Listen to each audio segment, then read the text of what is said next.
Bismillahirrahmanirrahim. Assalamualaikum warahmatullahi wabarakatuh. Waalaikumsalam warahmatullahi wabarakatuh. Alhamdulillah wassalatu wassalamu ala Rasulillah, amma ba'd. Qala ta'ala fi kitabihil karim, a'udzu billahi minasyaitonir rajim. Bismillahirrahmanirrahim. Syahrul Ramadan alladzi unzila fihi al-Qur'an hudan lin-nasi wa bayyinatin minal huda wal furqan. Faman syahida minkum syahra falyasum.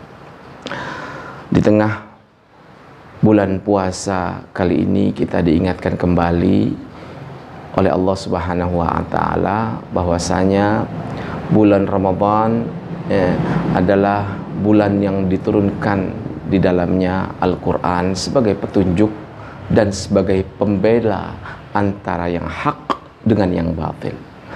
Barang siapa di antara kalian yang menyaksikan bulan itu, maka berpuasalah. Silakan. Ya, aku mau nanya.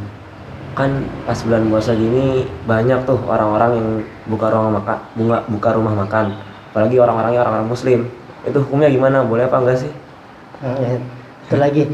Itu yang buka warungnya dosa nggak? Meskipun dia sendiri berpuasa. Oke. Terkait dengan masalah warung makan, ya, yang harus kita ketahui saat ini adalah ayat Al-Quran, faman syahida minkum syahra falyasum. Barang siapa yang menyaksikan atau berada dia di bulan suci Ramadan, maka berpuasalah. Ya.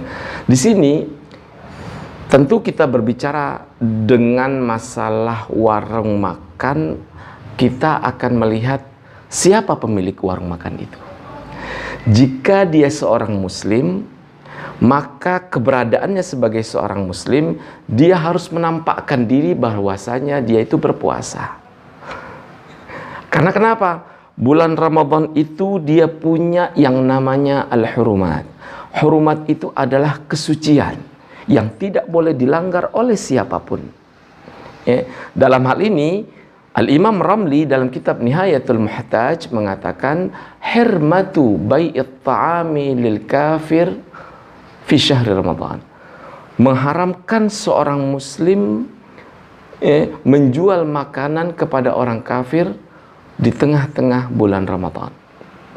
Di sini lantaran karena kenapa? Sebagai seorang muslim seharusnya dia menampilkan dirinya sebagai seorang yang Islam. Kenapa Imam Ramli melarang? Baik itu yang muslim maupun yang non-muslim. Lantaran karena kenapa? Secara madhab yang kuat dan rajih, sesungguhnya bukan hanya orang muslim yang ditaklif dengan hukum-hukum syariat, tapi orang kafir pun berdasarkan madhab yang rajih, mukallafuna bi furu'asy syariah. Mereka diberikan taklif dan beban dan mereka mukallaf atas setiap ajaran yang Allah turunkan. Disinilah kemudian karena mereka mukallaf bi furu'asy syariah, maka dituntut mereka untuk menghormati. Menghormati dalam artian ketika dalam sebuah masyarakat hidup dengan damai, tentu memahami satu sama lainnya. Terkait dengan bulan Ramadan, orang muslim yang berjualan ini ada sebuah kondisi. Pertama, jika dia berjualan hanya dikhususkan orang-orang yang uzur, hanya dikhususkan orang-orang yang tidak berpuasa lantaran karena uzur sakit, karena uzur tua, itu lain hal, gitu ya. Tapi bila mana dia dengan sengaja melakukan membuka toko makanan, kemudian makan di situ, siapa saja yang tidak berpuasa, apalagi dia tahu betul bahwa si fulan yang datang muslim kemudian makan di warungnya, sementara pemiliknya dalam keadaan berpuasa. Disinilah kemudian para fuqaha memasukkan bab itu kepada bab at-ta'awun fil itsmi. Wa ta'awanu 'alal birri wat taqwa wa la ta'awanu 'alal itsmi wal 'udwan. Bertolong-menolonglah kamu dalam kebaikan dan jangan engkau bertolong-menolong dalam keburukan. Orang yang mujaharah, artinya di depan umum dia makan, di depan umum di jalan, ya, di tempat publik dia merokok, di tempat publik dia makan, bahkan pemilik warungnya sengaja ya, membuka tempat makannya di tengah hari dan mempersilahkan orang-orang muslim yang tidak berpuasa untuk bisa makan. Berarti di situ dia tidak memahami betul kesucian bulan suci Ramadan. Faman syahida minkum asy-syahra falyasum. Barang siapa di antara kalian menyaksikan bulan suci Ramadan, maka berpuasalah. Ketika suruhan itu berpuasa, perintah itu oleh Allah, berarti ada sebuah tingkat kesucian sehingga Rasulullah SAW dalam sabdanya, barang siapa yang berbuka pada bulan Ramadan tanpa uzur, min ghairi rukhsatin wala marad, tanpa ada rukhsah, tanpa ada alasan dia sakit, falam yaqdihi siyamad dahar, sesungguhnya dia tidak bisa mengqadha puasa yang dia berbuka tanpa uzur itu untuk diqadha dalam rentangan waktu 1 tahun. Di sini tidak bisa berbicara bahwasanya orang yang melarang membuka warung makan itu melanggar hak asasi manusia. Kita berbicara masalah ini adalah konsekuensi hukum sebagai seorang muslim.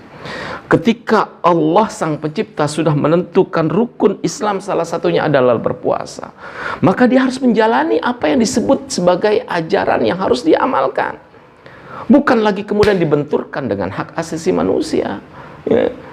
Begitu banyak orang akhirnya ketidakfahaman dia bahwasanya yang disebut sebagai bulan suci Ramadan adalah di situ ada tingkat kesucian yang harus dianggap suci. Bila mana seorang yang non muslim harus menghormati orang muslim yang sedang berpuasa, maka seyogianya orang muslim pun harus menghormati bulan suci Ramadan, sehingga tidak serta-merta mentang-mentang tidak ada hukuman apapun bagi orang yang tidak berpuasa. Akhirnya dia dengan petantang-petenteng makan di tengah jalan, merokok di tengah jalan, nenggak minuman di tengah jalan. Inilah menjadi sebuah tuntutan. Saya tutup, sesungguhnya Rasulullah SAW dalam kitab Sahih Ibnu Hibban, Ibnu Khuzaimah, Rasulullah bermimpi. Dalam mimpinya Rasulullah bersabda, aku melihat dalam mimpiku orang-orang mu'allaqina bi'araqibihim, digantung kakinya itu bagian atas dari mata kaki dengan sebuah besi. Jadi manusia di atasnya dua kaki digantung oleh besi, ya. Kemudian ashdaquhum musyaqqaqah, mereka punya pipi bagian bawah pecah mengucurkan darah. Lantas Rasulullah pun bertanya, siapa gerangan mereka? Mereka adalah orang-orang muslim yang berbuka puasa sebelum waktunya berbuka puasa. Mereka adalah orang-orang muslim yang dengan sengaja ya, tidak berpuasa atau berbuka sebelum waktunya datang untuk berbuka. Inilah sebagai sebuah ancaman, sebagai sebuah teguran. Tentunya cara yang terbaik adalah bila mana kita menjumpai warung ada yang buka, ya, warung makan buka di tengah malam, tentu yang harus kita dahulukan adalah memberikan mau'izah, memberikan nasihat. Sesungguhnya seorang muslim ya, dengan hati yang tulus harus menghormati kesucian bulan Ramadan, ya. Saat yang kedua adalah tentunya sebagai perwakilan dari masyarakat, dalam hal ini pemerintah, alangkah lebih baiknya memberikan sebuah aturan yang benar-benar mengedepankan kesucian agama yang dimiliki oleh setiap pemeluk agama di bumi pertiwi yang tercinta ini. Saya berharap tak seorang pun lagi bisa melanggar ketika Allah saja sudah dilanggar. Maka tentu banyak aturan-aturan lainnya yang bersifat duniawi yang banyak dilanggar oleh manusia yang tidak mau mendengarkan perintah Allah Subhanahu wa taala. Ini saja, hadanallahu wa iyyakum ajma'in. Wassalamualaikum warahmatullahi wabarakatuh. Waalaikumsalam warahmatullahi wabarakatuh.